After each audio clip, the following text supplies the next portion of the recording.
I grew up listening to my mum's stories about that. And I don't know, it might sound kind of dumb, but every Friday night we used to get Chinese takeaway food from a shop down in St Kilda. And yeah, it just felt kind of normal to be interested in China. When I was in high school, there was a big push to get Australian high school children to learn Japanese and Chinese. You were really told in the future Australia will engage a lot more with Asia, so it will be good for your future to learn Japanese and Chinese.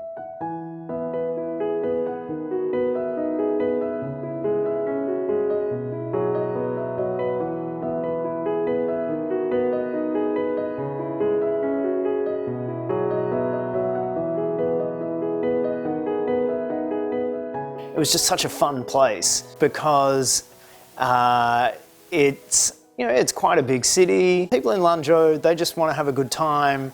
If you say to them, let's go out for a beer, let's go and have something to eat, they're just wonderful people. Everyone's friendly. The food's very good. Yeah, it was a great time. 2005 was definitely one of the happiest years of my life. I made some really great friends. I've still got lots of friends in Lanzhou. I had a band. Every now and again, people would recognise me in Lanzhou and say, "Hey, you're the guy from that band from Rojiaomo."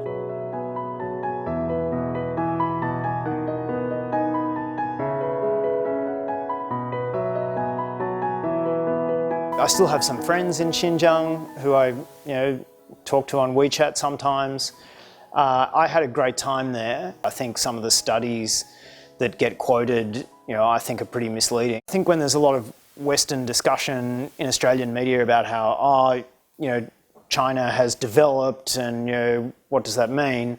Like, I really know what it means. I've seen what it meant for my friends and the improvement in their standards of living. I think actually having a personal understanding of that does change your opinion on how China works.